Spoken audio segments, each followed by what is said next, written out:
This time on Books That Changed My Life.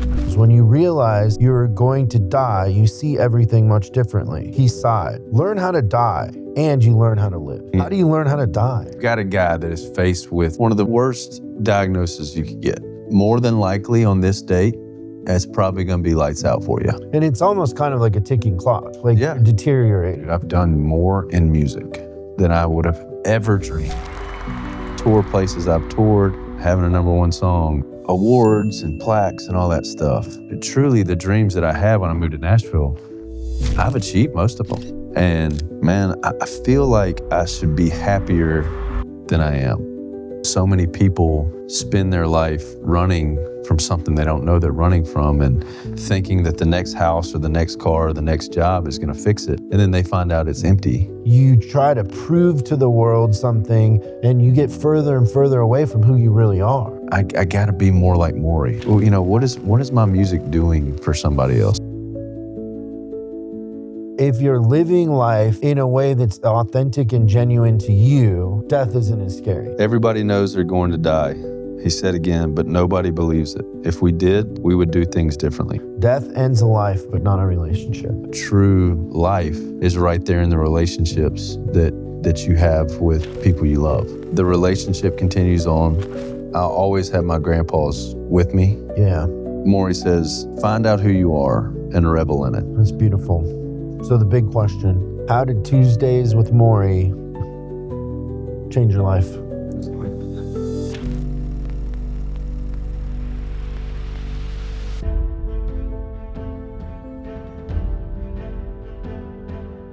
Welcome to the Syndicate X library, where we love books, especially the ones that have changed lives.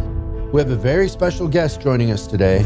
His music has been streamed over 8.4 billion times. He scored 8 #1 hits, father of 4, fellow book nerd. His latest album, Learn the Hard Way, is out now. He's here to talk about the book that changed his life, Tuesdays with Morrie by Mitch Albom. Please welcome Jordan Davis. Thank you so much, man.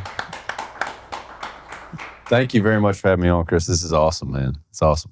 So do you read a lot of books when you're on the road? I do. I've really kind of picked it up. You know, I feel like there was probably post-college, I kind of got out of just reading. But I feel like the last 8 years I've been trying to get back into it. A lot of flights, a lot of bus rides. So I've really picked up reading. How do you travel with them? Kindle. Kindle. Yeah, so Kindle's I still Would you love. believe it that we're anti-Kindle here? No, I was just about to say, there's nothing better than holding the book and flipping the page. But it's just been a whole lot easier to keep on the bus, keep my Kindle charged up in my bunk. But no, if I can, I'm going to grab the book. And I knew right when I said that, I was like, I probably shouldn't have said that. But Yeah. We won't hire anybody here that has a Kindle. oh, Part of the new hire. please let me stay around. Orientation. Please. But it is hard. Like I'm always carrying like 2 or 3 around. And Yeah. I have a system for it, but it is hard. You have to prioritize it. Yeah, 100%. Otherwise, they get dinged up. And also, I'm a tab or a highlighter. I know I need to get the tabs. I saw that when I definitely like underline stuff, a lot of notes out in the margins, but I need to get the tab thing. Could be cool. What was the first book you read beginning to end? Do you remember? Oh, golly. I mean, it'd probably have to go back to like middle school and,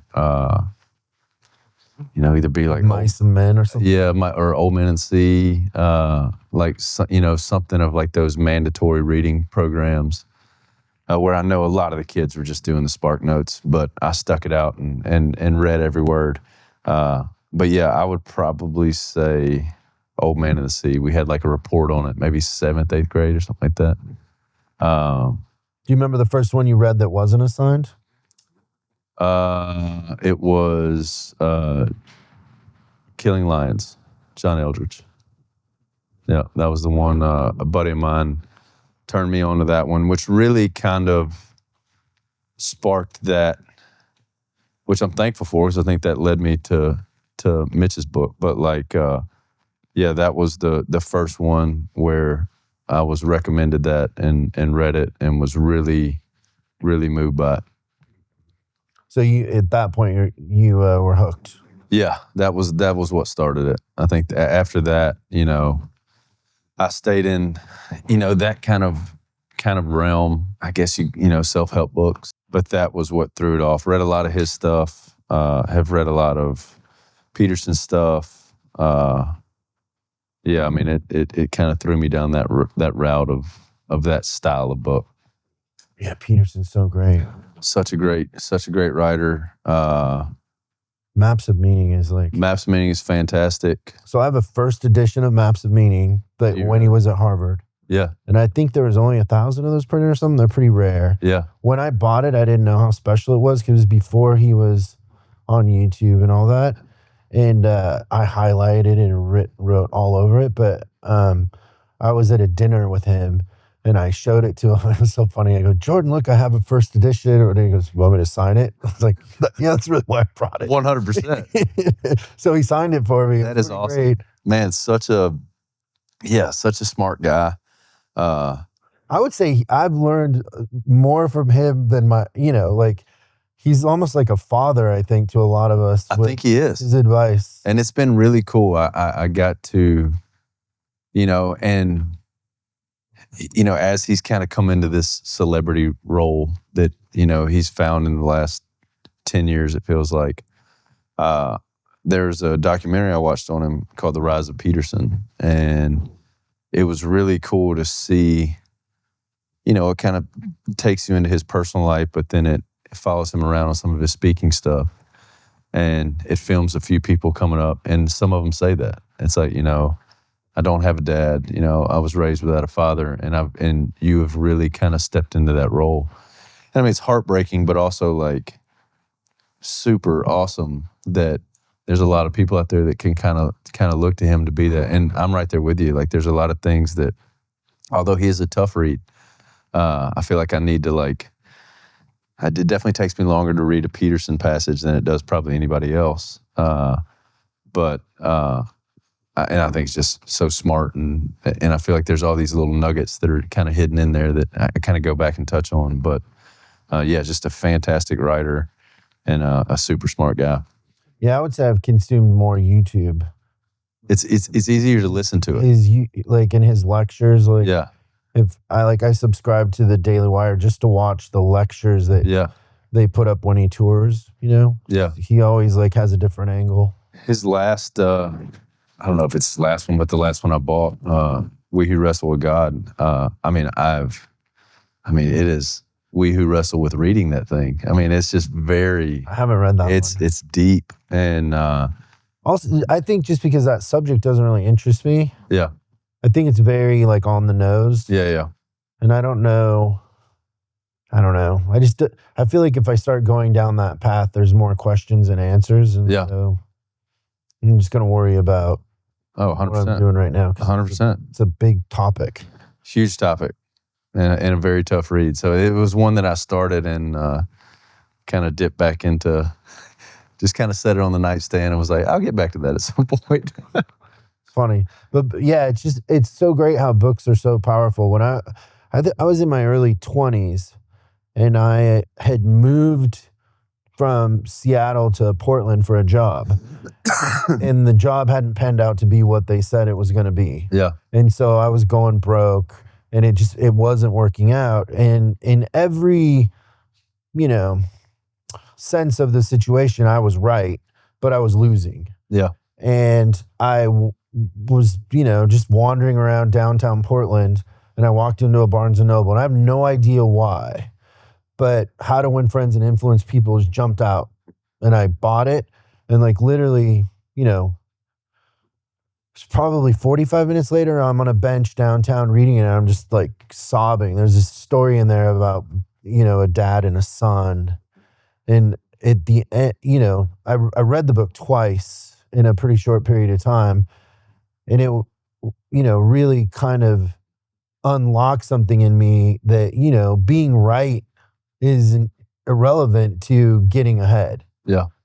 And it changed me. I changed in that moment. Yeah. And that probably was the first book I ever read beginning to end on my own in that way. But then I was hooked from then on. Yeah. because it really had a dramatic impact on me. So, and that was, how long ago did you say that was? I was like 23 or 24, so Yeah. I'm 50. That's not crazy long ago. Yeah. Yeah. But since then, you know, that was the spark of the love of books and Yeah. the reading. Because it can really, you know, just kind of flip you. Oh, 100%. So kind of give us a sense of where you were in life when you discovered this book. How are you feeling about yourself? What was your love like? Yeah. Life like? So, man, I found this book a little bit over 2 years ago. So it's been a fairly recent read. I was in the process of making a new album. I just released a last record, and I was kind of trying to figure out what I was going to do with this next phase of music. And I have a really great group of co-writers that I write with on a very regular basis. So, and even outside of work life, I feel like we're friends and we're involved in each other's families, and we kind of can know when stuff's going good or bad. I think they picked up on kind of a weight that I was carrying. And I think also too, you know, I'm in a very odd line of work, in that I'm an entertainer and have to live in, you know, on social media in the public eye, you know. So my brother kind of saw that, you know, just a quick check in, like, hey man, how you doing? You know, like how's everything going? So I would say at that point in my life, I was probably super stressed out,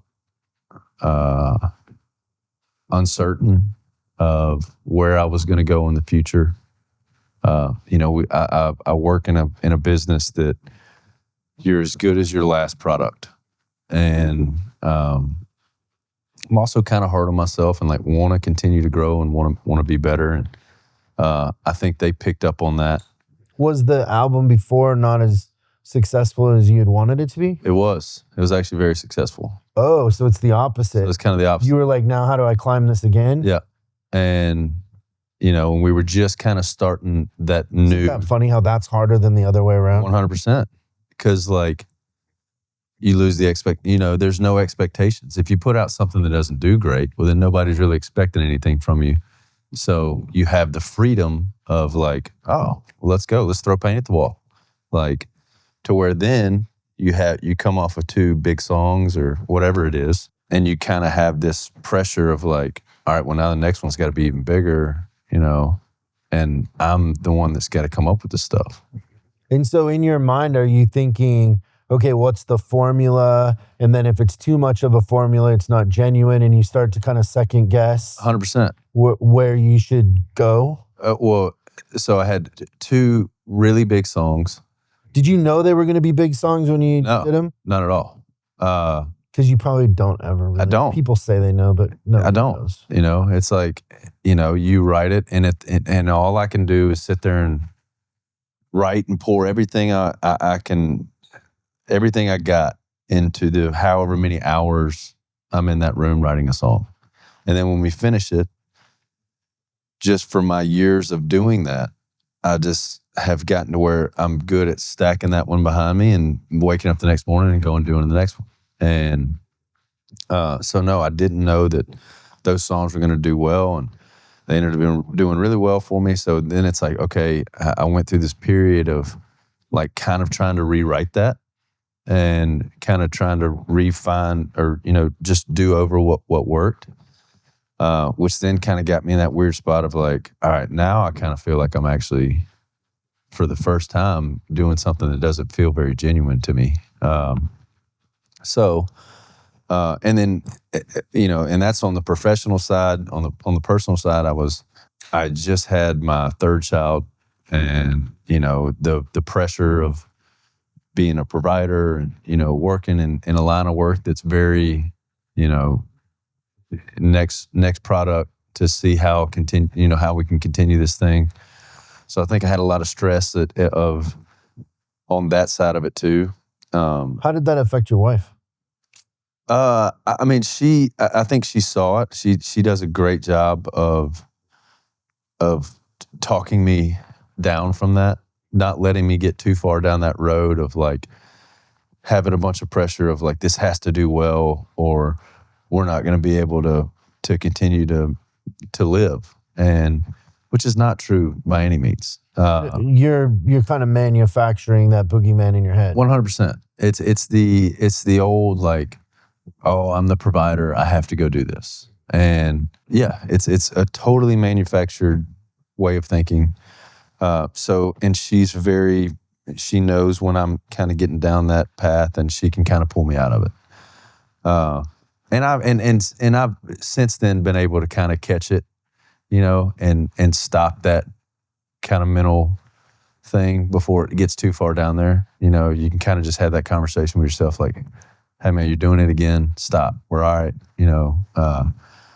But have you ever gone to therapy, or you? Yeah. You have. Yeah. You know, and you know that was really the main talk of that. You know, what we really kind of jumped off with was it's you. When you sit down, yeah, it's like, hey man, what's going on? You know, you unload that stuff.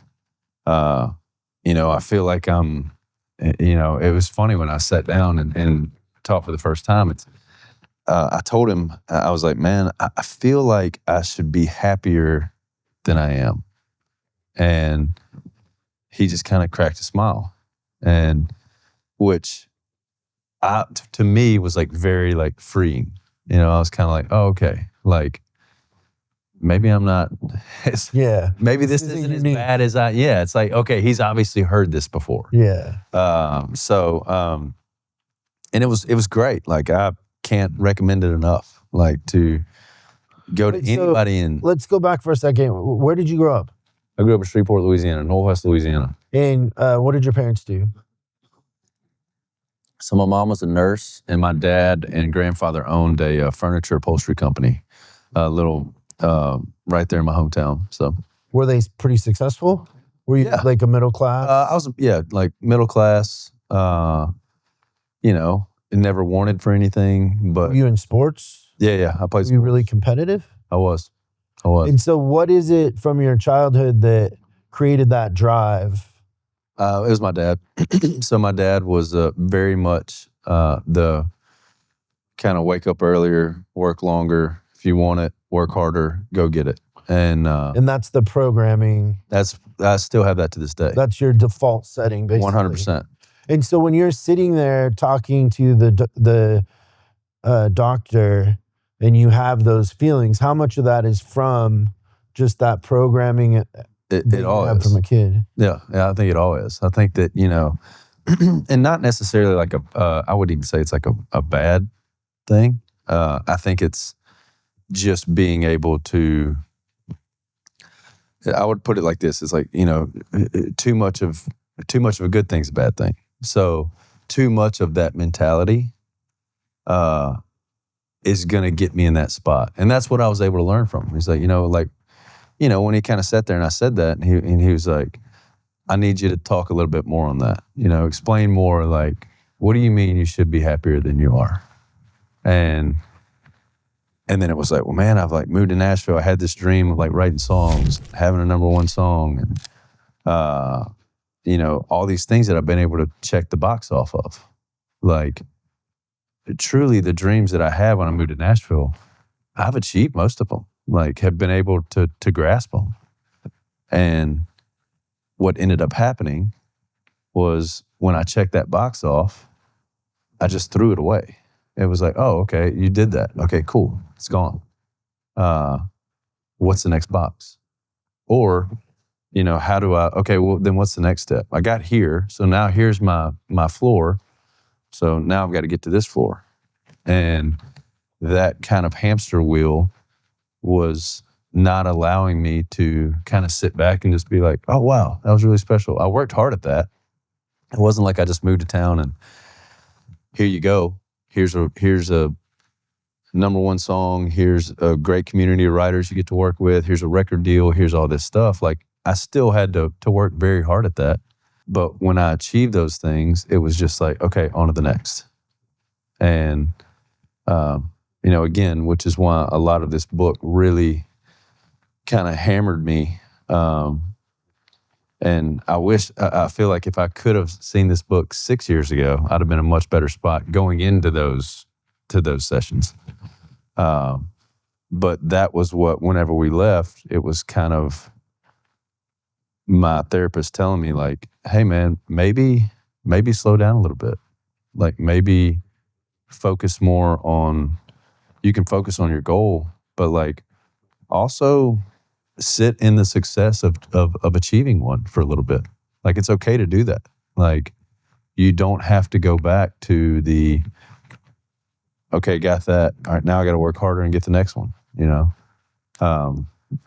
which again kind of comes back from that, really kind of blue collar mentality, work ethic that my dad had. Where your identity comes from the working hard, but it creates that, like you said, hamster wheel. 100%. You got to keep it spinning. Like it's okay to let it stop for a little bit sometimes, So it was very beneficial. I did that for a few months, so it was awesome. So what does it feel like when you allow yourself to stop and enjoy it? I think it's just like slowing it down. So I'd say like, being okay with taking a little bit more time to celebrate the win, and I feel like I'm a pretty humble guy, but like sometimes it's okay to be really proud of something you accomplished.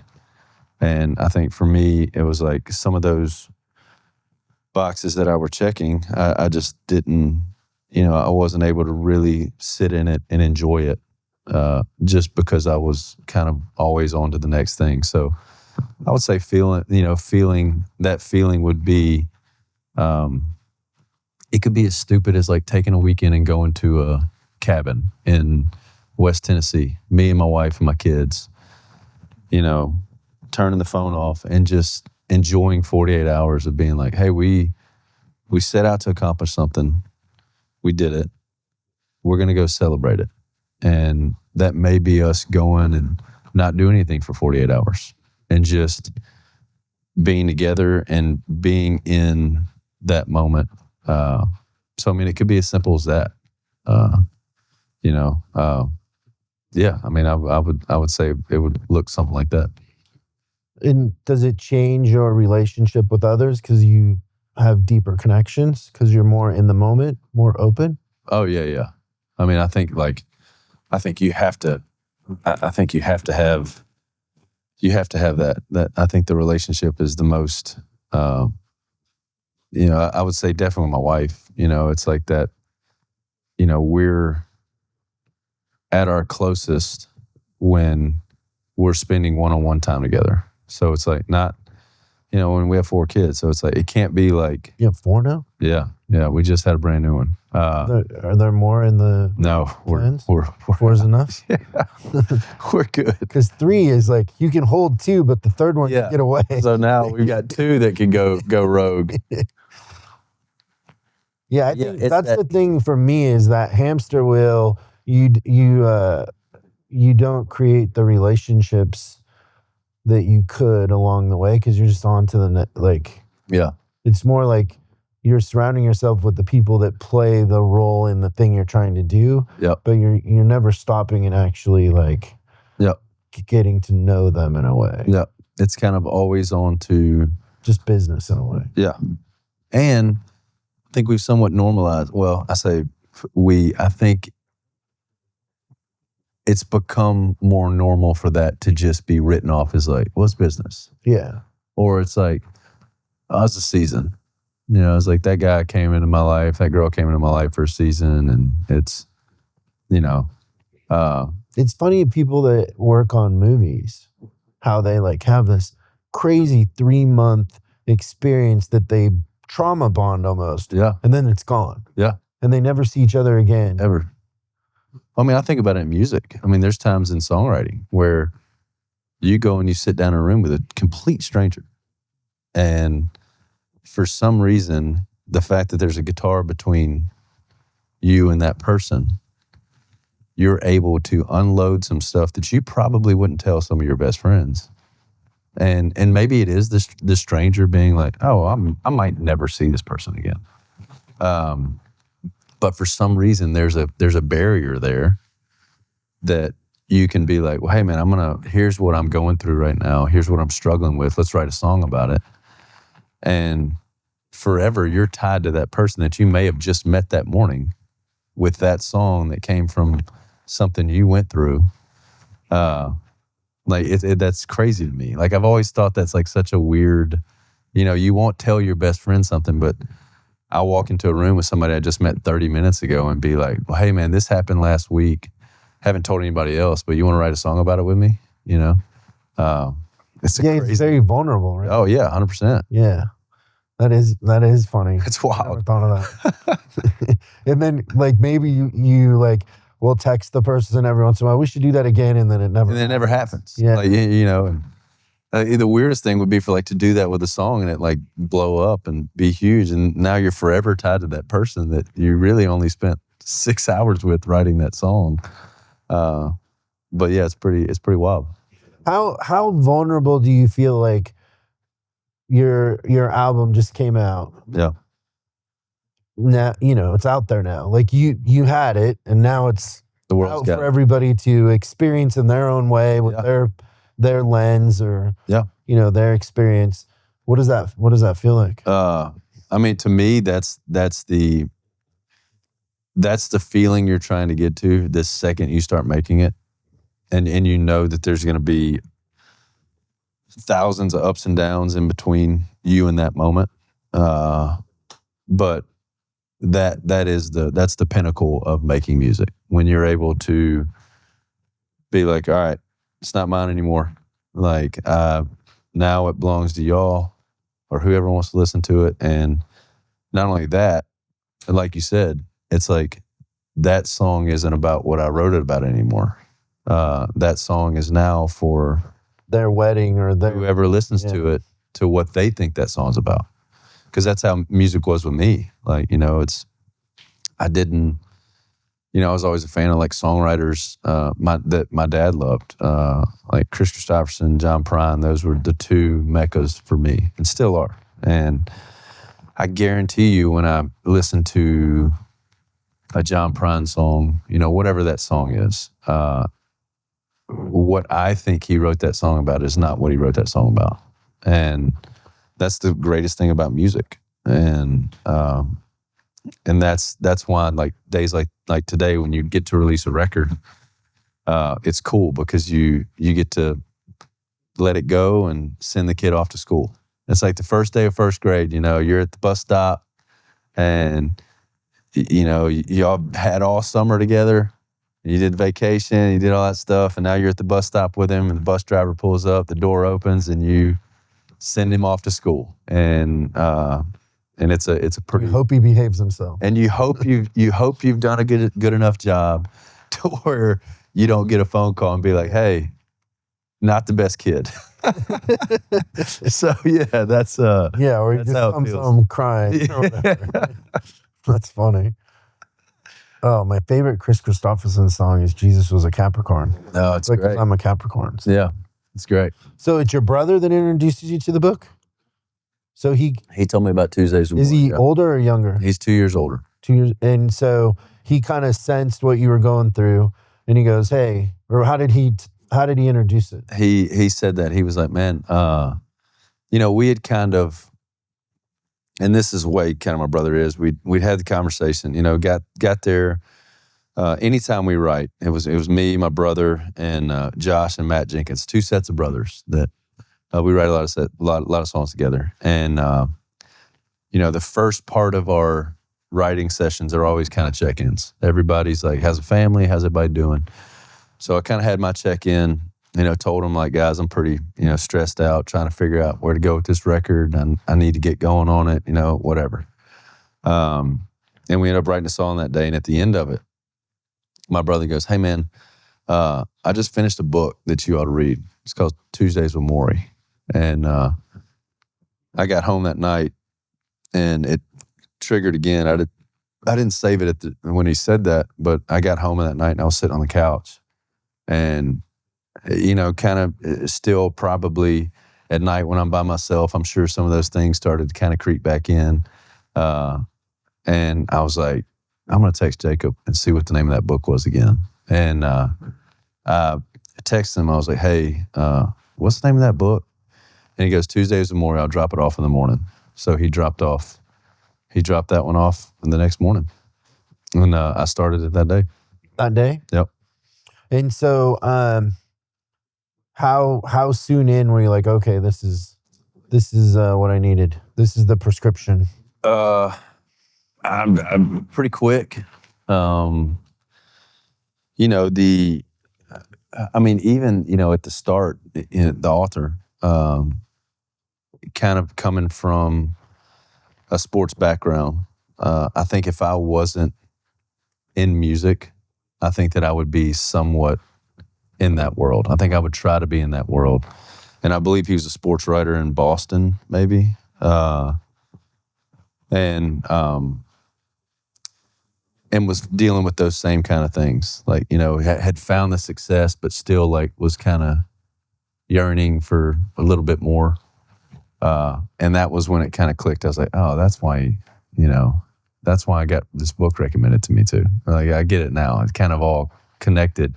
And that was really before Morrie even gets introduced. Or at least it was before Mitch and Morrie started meeting.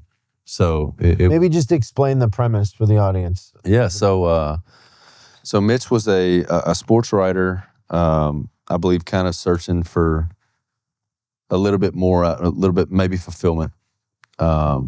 Came across I believe it was like a Dateline or ABC, some late night news cast where they're having a special on ALS. So Morrie was his professor in college, was the author's professor in college. And came across the special, saw that Morrie was diagnosed with ALS and wanted to reach back out to him and reconnect. I think he was a sociology professor and wanted to reconnect with him. They got in contact, and the book is I think it's like 16 Tuesdays where he would go over to Morrie's house as Morrie was dying, and they would sit down and have conversations, and Mitch took notes on all those conversations. So yeah, the book is really 16 conversations. It might not be 16, but it's roughly around there. And 16 conversations from Mitch with Morrie, where they kind of just sat down and discussed life. And so I'm going to kind of start at the end here, but he was a mentor, right? Yeah, in a sense. And so I'm going to, this is page 192, but it says, have you ever had a teacher, one who saw you as a raw but precious thing, a jewel that with wisdom could be polished to a proud shine? If you are lucky enough to find your way to such teachers, you will always find your way back. Have you ever had a teacher or a mentor like that? Yeah. I can think of Miss Springer. She was my junior. Well, she taught me my junior and senior year. English in high school. It was actually a very young for the time, like fresh out of college. She was the first one that told me I was a talented writer. And I wasn't even writing songs. I was literally essays, whatever, book reports, whatever we were doing. And she was the first teacher, Stephanie Springer, that told me I had a talent I had a way with words. And I remember it like it was yesterday, because it was like, and that was also at a time where, like I said, I played sports. So like I would have much rather had somebody be like, hey man, you got a great fastball. Like, or like, dude, you move pretty well. on a football field. I was like wanting that and could care less what my teacher, like, who cares if you have a way with words? Like that was just where I was at in my life.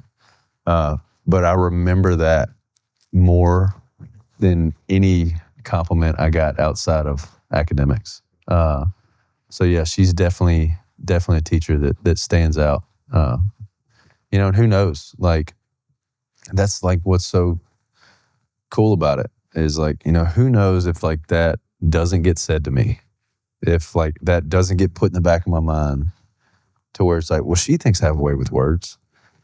I don't think I want to do the author route, but I do love music.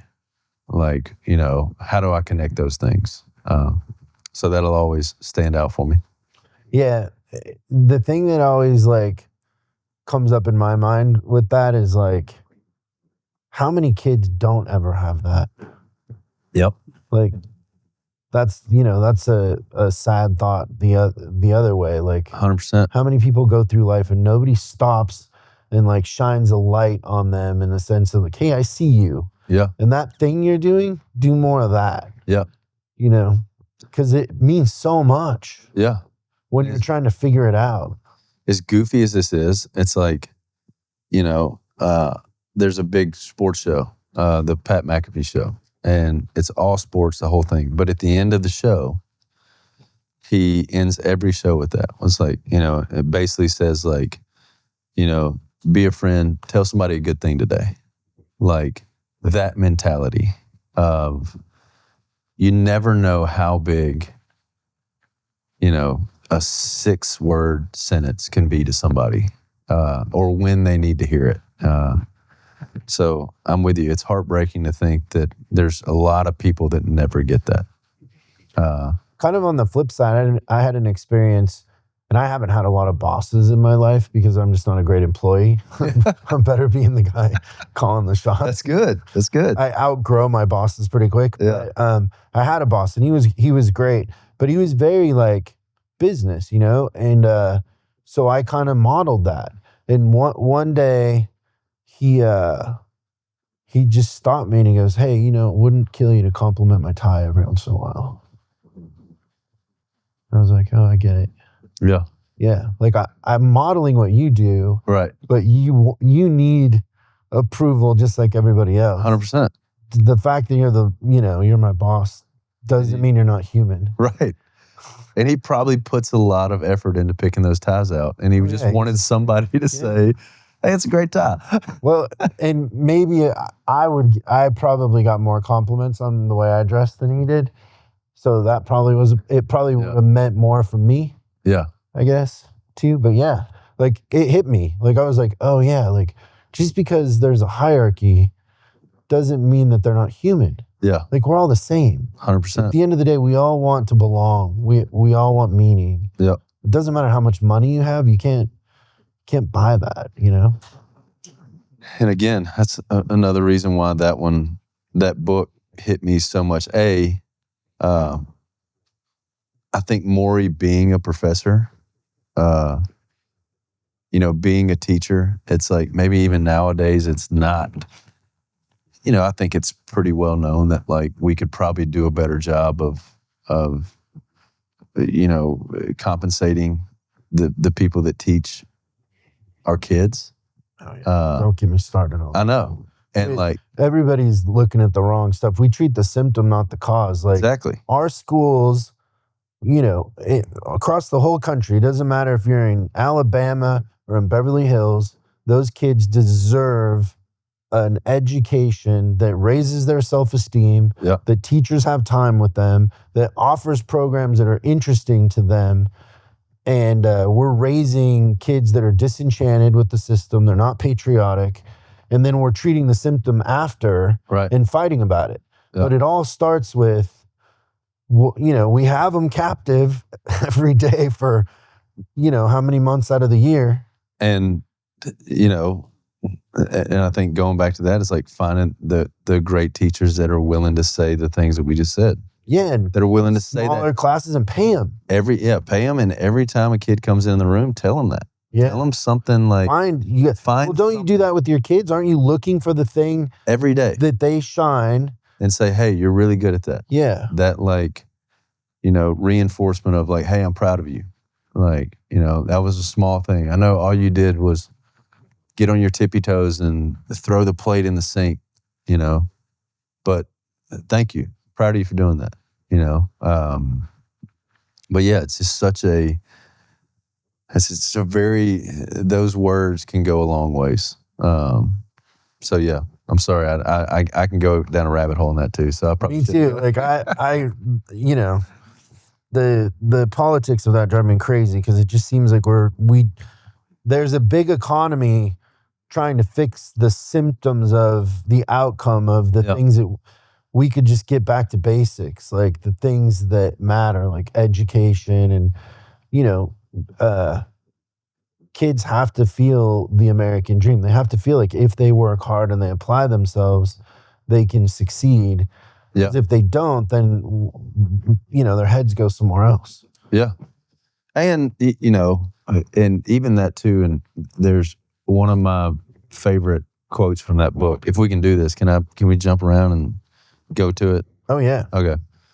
Or one of my favorite lines from that book,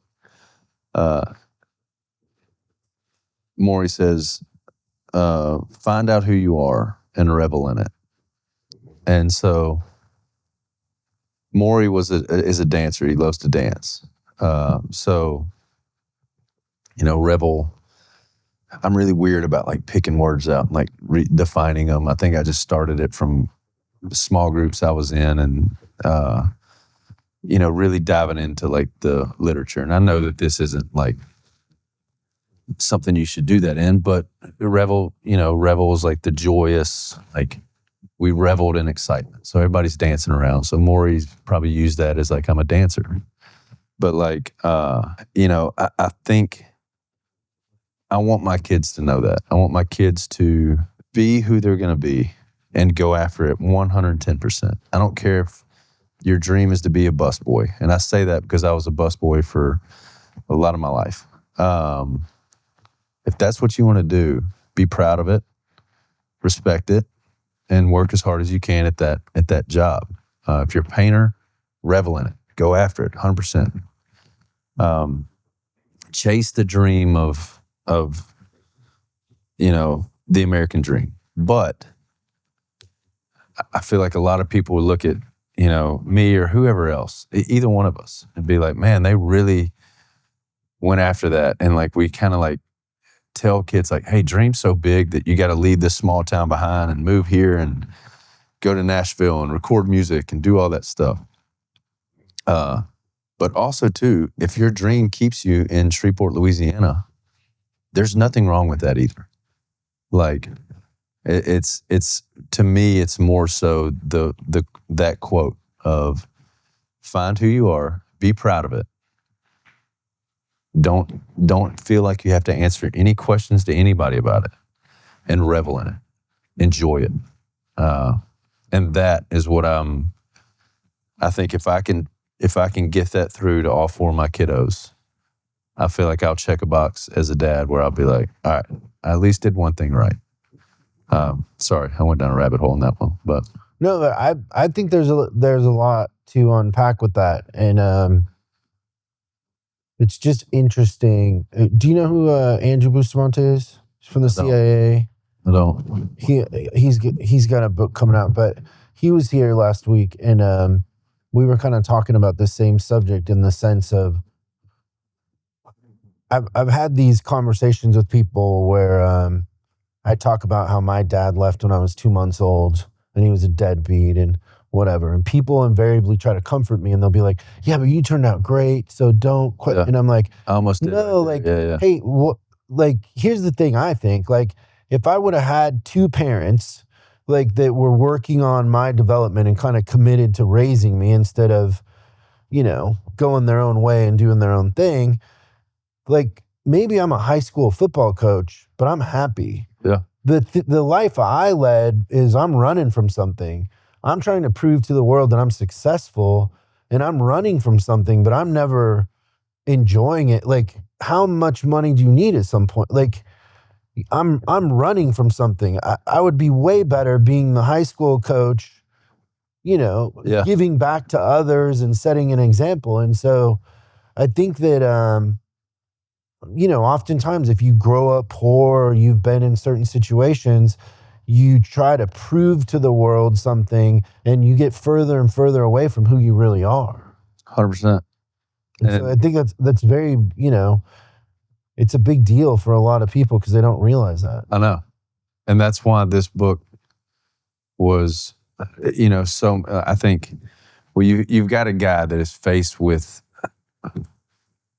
one of the worst, diagnoses you could get, which is, hey, more than likely on this date, it's probably going to be lights out for you. Like, it breaks my heart to for Morrie, for anybody that is faced with that. And it's almost kind of like a ticking clock, you're deteriorating. Yeah. And that too with ALS, it's over their meetings, he is seeing Morrie die. And so for me, when I read the outline of this book, I knew immediately, I was like, oh, dude, this thing's going to wreck me. I know it. But I was thinking it was going to wreck me in a sense of I'm going to have to read about this guy passing and he's got this timeline where he knows he's going. Totally wrecked me on the other side of it where I was like, holy smokes, this dude has got it figured out.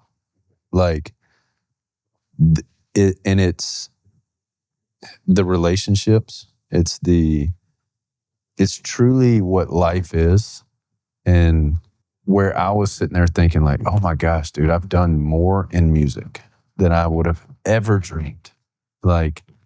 Never would have thought I've been able to tour places I've toured or play in venues that I've played and awards and plaques and all that stuff. And eventually it just becomes that. It's just something you hang on the wall. It's something that somebody can read about you. It's a picture. And I'm I got to be more like Morrie. I've got to approach this more like Morrie. And then who did I meet when that happened? Or what is my music doing for somebody else? Am I really just doing this for me? Or am I truly trying to write some songs that I'm no, I want this to affect people and have them, move them the way music, which was what made me fall in love with music. But yeah, that whole thing of Morrie, and he says it too. I've got the line in my phone, but it was so many people spend their life running from something they don't know they're running from and thinking that the next house or the next car or the next job is going to fix it. And then they find out it's empty. And the true life is right there in the relationships that you have with people you love. But that was one that really stood out to me too. Yeah, that's beautiful. Here, why don't we do it this way? I'll give it to you. So page 81.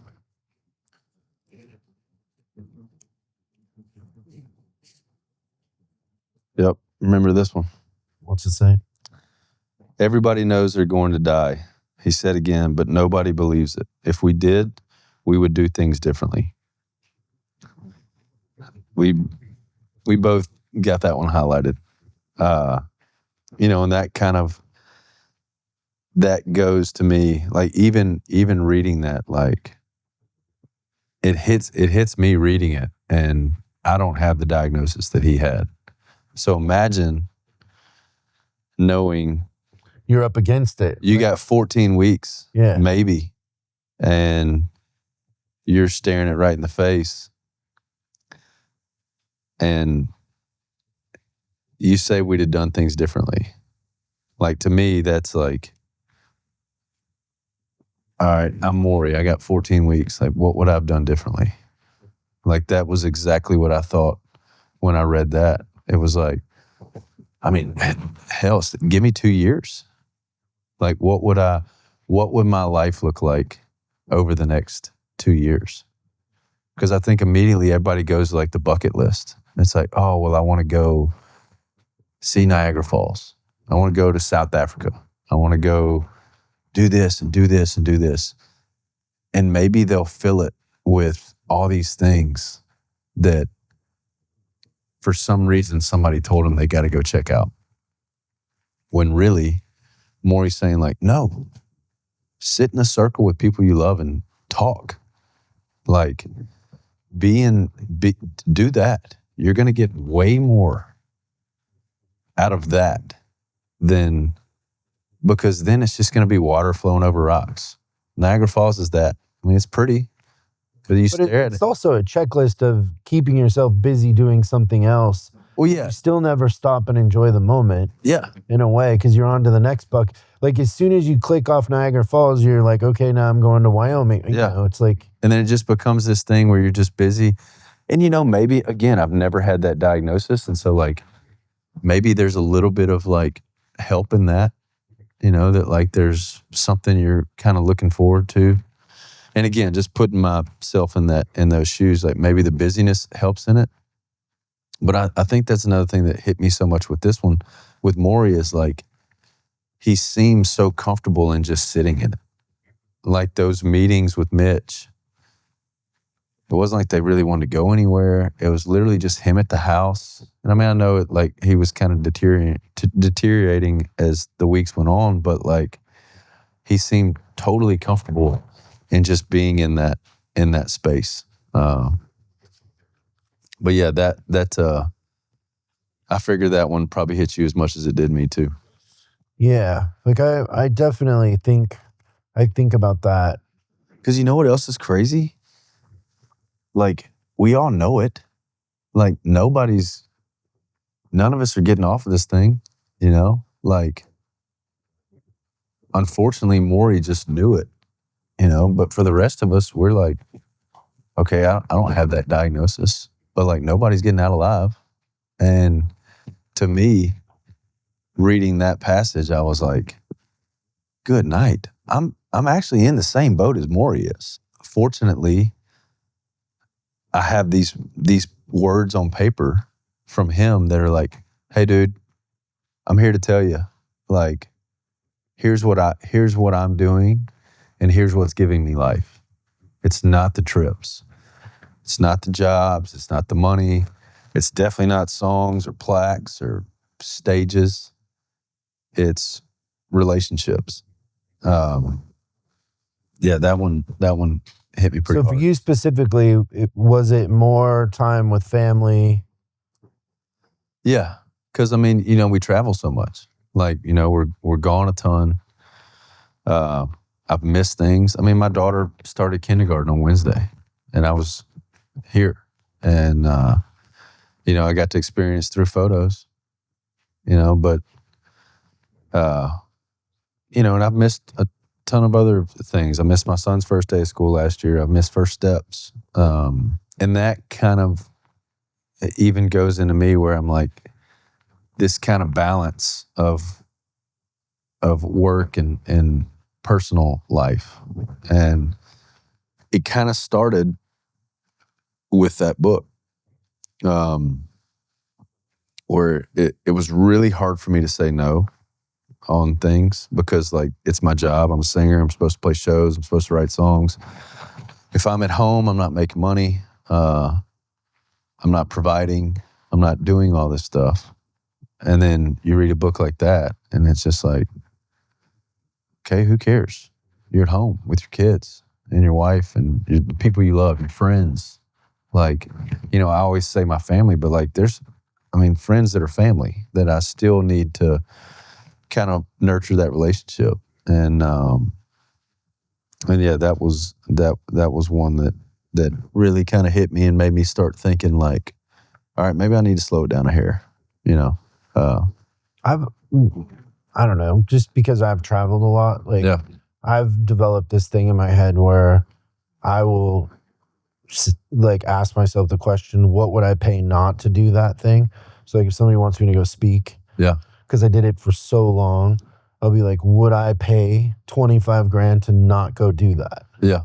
And then if the answer is yes, I won't do it in a sense. But earlier this year, I had an issue with my health, and it came back, you know, I mean, it's so funny how doctors and like opinions and whatever, but it was like pretty clear that they thought I had cancer. And like what happens is you just like, you're just like paralyzed. You're like, fuck, like what? I can only imagine. And so then like I really had that moment, like what's important, like in the things that started to drive me crazy was the small talk, in the stuff that just didn't matter. Like there's so many conversations throughout the day that just have it's just people talking. Like I hate, you know, traveling, and I don't know if your experience is the same, but you get in the Uber and it's small talk. You get to the hotel, it's small talk. Like you're never really connecting. Like people ask you, how's your day? But it's a formality. It's not 100%. It's not a real conversation. And those sort of things really became, you know, very prominent to me of like, oh, hey, like it's not only just about spending more time with people that I care about, but it's having deeper conversations about stuff. And really trying to pay attention to what's going on versus, you know, just the stuff on the surface. 100%. I think some of my favorite conversations with my grandpa, both of my grandpas were two role models of mine, and were probably the quietest human beings that ever walked this earth. Like, didn't say much, but when they spoke, it was, everybody was kind of like, oh, wait, what Papa say? And I remember so many times at my grandpa's house and us sitting on a swing, and he had a big martin birdhouse back there, and he would watch these martins come in and out. And a lot of it, I would say 90% of us on that swing was silence. Just being there together. And when he said something, it wasn't just like, hey, tell me about your day yesterday or whatever. It was asking about, you know, hey, I always joke with my buddies about it. It's like, you know, how's your heart? You know, it's like, hey, how you doing, man? I'm good, dude. Good to see you, man. Yeah. How's your heart? Tell me about that. Like, and, you know, just get into it. And it's exactly what you just said. It's like, let's not sit here and talk about the Yankees. What are we doing? Like, let's check in, you know, and help out if I can, you know. Silence is another thing too that I noticed, is like your real friends, you can just sit there in silence. Sit there. Nobody has to fill the air with noise. Yep. And that's what I remember so much about my grandpa, was like, and at first it drove me crazy, and I could just sense myself like feeling like the urge to talk. I'm like, I got to feel this. And then I noticed that half the time he just wants to sit there with a cup of coffee, and he's going to say something when he feels like he needs to say something. Yeah. Most of us all walk around as if we are sleepwalking. We really don't experience the world fully because we're half asleep, doing things we automatically think we have to do. And facing death changes all of that. Oh yes, you strip away all that stuff and you focus on the essentials. When you realize you're going to die, you see everything much differently. He sighed. Learn how to die, and you learn how to live. I had that written down to bring it. How do you learn how to die? I don't know. I think that for me, or just my experience, is if you're living life in a way that's authentic and genuine to you, death isn't as scary. Yeah. And that's maybe the secret is, you know, hey, if today's the day, then it is what it is, but I'm doing the thing that's authentic to me. Yeah. And I'm being honest about that, and I'm giving to others. I think another part of that is having a life where you're serving others. Yep. And People that serve themselves usually end up being the most miserable. 100%. Try to find some type of happiness in something other than relationships. I think too, he says something, I can't remember the exact quote, but he talks about how relationships outlive death. Because we always are able to carry around those memories, and I think it is tough. I don't know how you learn to die without. And I don't want to say it was probably easier for Morrie because he kind of had to face it head on. I don't think it's ever easier in that when you're talking about that. Thank you very much. Thank you. But I don't know what that looks like as far as like learning how to die. I would like to think that it's the combination of everything that Morrie talks about, in a sense of like pour into your relationships, do what makes you happy. I always go back to that, find who you are and revel in it. I think to me, that quote is learning how to die. Because then you get to where what you said, to where it's like, if you're truly doing what makes you happy, if it happens there, then at any day you can be like, well, wish I would have got a little bit more time, but happy with what I did with it. I've kind of found too, like one piece of the recipe for happiness is, they did a study on this. I think it's London University did a 20-year study on happiness. And it ends up that the thing that is the counterbalance to happiness is expectations. Like if you think about whenever you've been unhappy or you've been disappointed, it was because an expectation wasn't met. Right. And so when you come to terms with expectations in the sense of you don't expect things to be easy, you don't expect them to be handed to you, then you end up by default being happy because you never expected something to happen in that way. And so I feel like expectations are the counterbalance to happiness. Like if your expectations are realistic, when you talk to people or you're interviewing somebody for a job and they're like, oh, I work hard. It's like, well, yeah, that's expected. Yeah. What I want to know is what magic do you bring? Right. Like we're all working hard. Like, That's just assumed. Yeah. It's just part of life. If that's the thing you're focused on, you don't get it yet. Yeah. And so you got to have your expectations, I think, in line in order to really achieve that peace. Yeah. Also, too, a big one for me is comparison. One of my favorite quotes is, comparison is the thief of all joy. And for sure. And comparison is something that I've truly tried to eliminate from my life, which it kind of goes with expectation. It's like,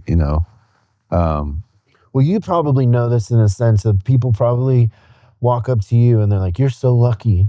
Yeah. And you're like, lucky? Dude, like, yeah. No, I'm killing myself. And you think my song that I wrote about my dad is about your dog. It's like, it's not. Right? It's very true. Yeah. Or like the people that that are like, oh my gosh, dude. Like I got a message last night from somebody being like, and I knew we were coming in to talk about this. So like I responded in probably a more,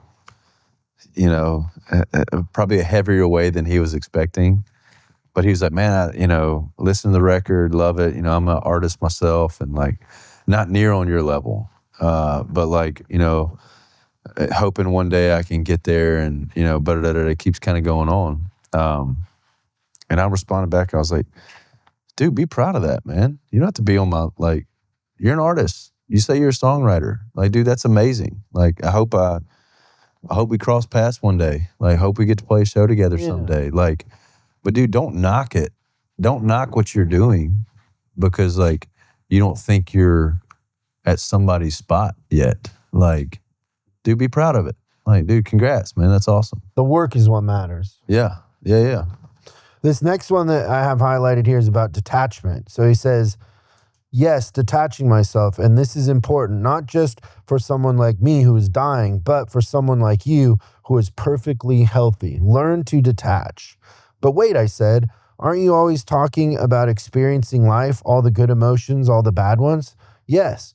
Well, how do you do that if you're detached? You're thinking, Mitch. But detachment doesn't mean you don't let the experiences penetrate you.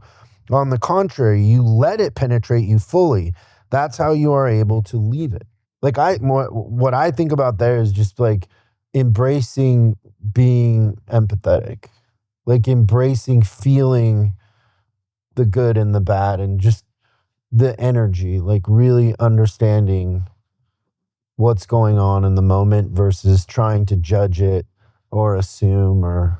Yeah. Yeah, that's can I see it? Oh yeah. Yeah, it feels like detaching myself, and this is important. Yeah, I feel like detachment, I would take that as maybe even being able to detach from some of the great things as well. I know he kind of goes on to it. He touches on it, all the good emotions, all the bad ones. I would view that more as like, all right, I need to detach from some of these things that people say is like so awesome. Like, obviously it's easy to, I would think easier to detach from like the negative things that happen in the world, or at least for me it is, or negative things that happen to you.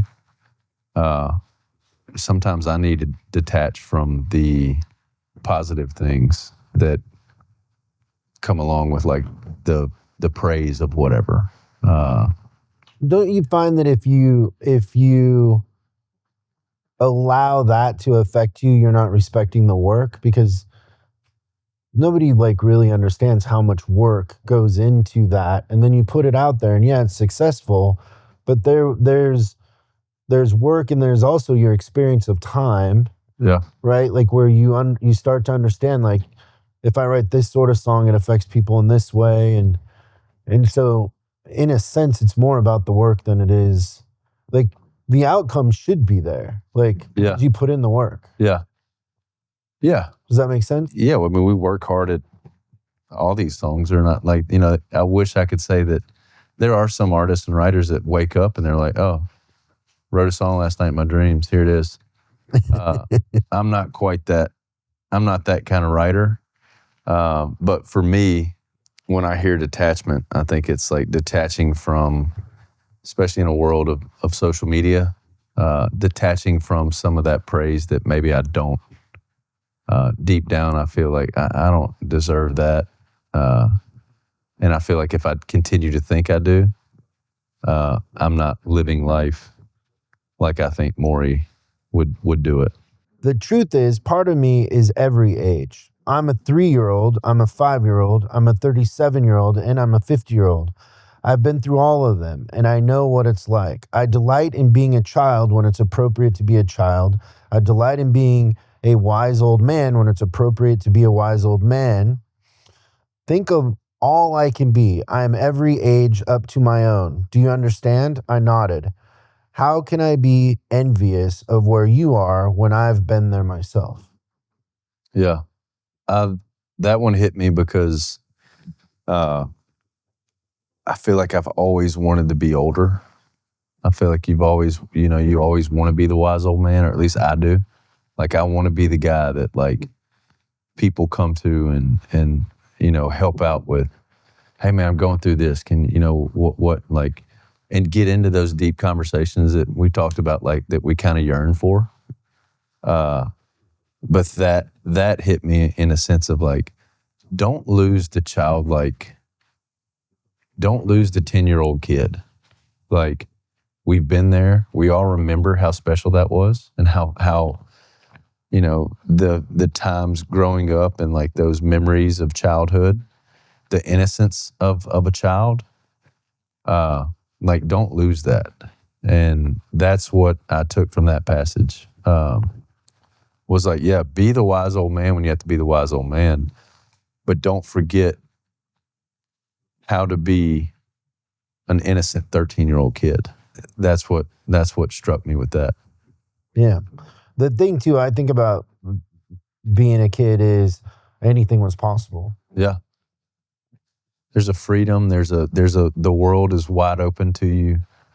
And it's been awesome to see that. I mean, even with my 6-year-old, like that, like it's such a special view of the world. And I never want to lose that. So this is about relationships and marriage. There are a few rules I know to be true about love and marriage. If you don't respect the other person, you're going to have a lot of trouble. If you don't know how to compromise, you're going to have a lot of trouble. If you can't talk openly about what goes on between you, you're going to have a lot of trouble. And if you don't have a common set of values in life, you're going to have a lot of trouble. Your values must be alike. And the biggest one of those values, Mitch, yes, your belief in the importance of your marriage, which is priority, right? Yeah.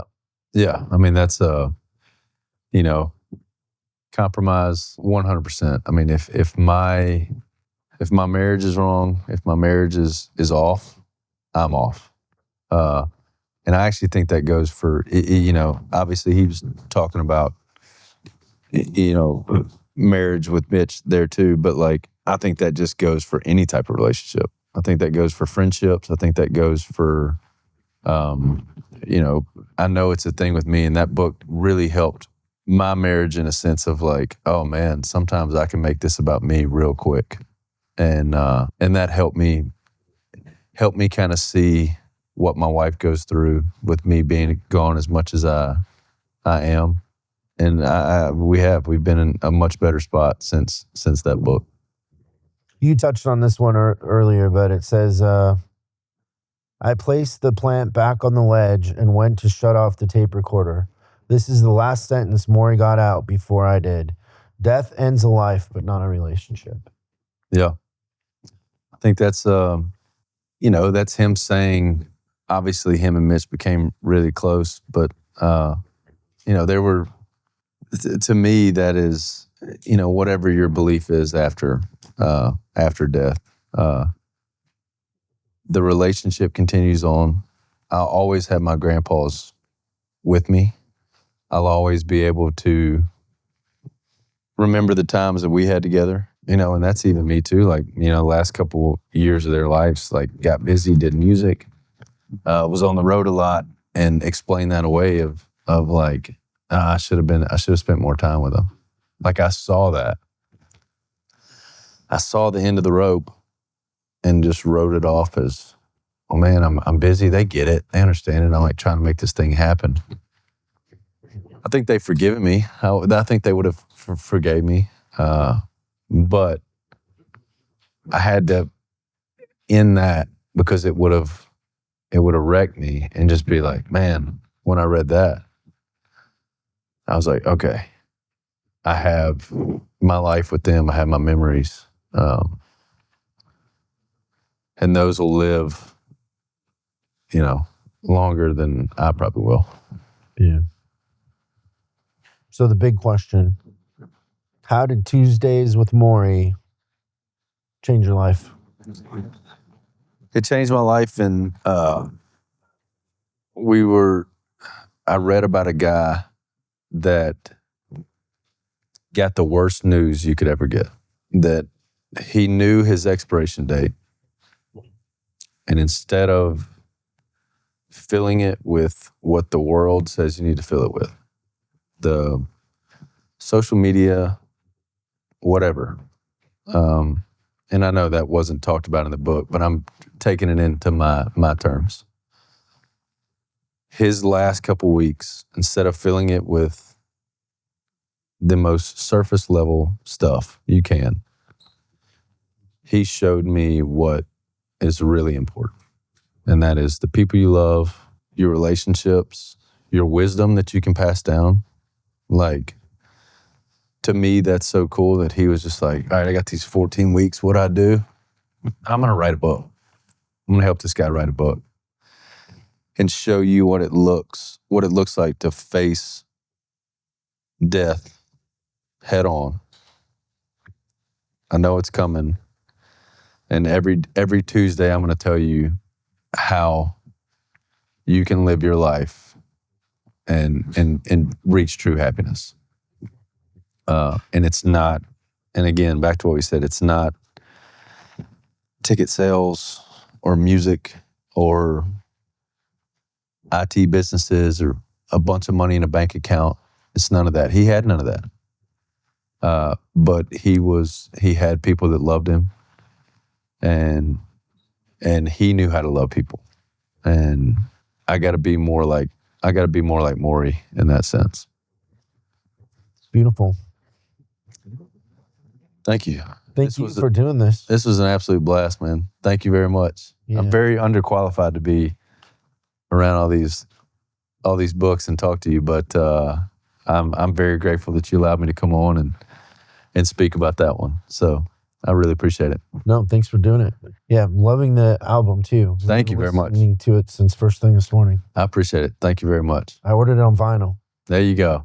That's the best way to listen to it right there. So hopefully it'll come today. yeah, we got a show at the Greek out here in October, I think, too. So I'd love to have you out, and it'd be fun. Yeah. Thank you. Thank you very much. Thanks, Chris. Appreciate you, man.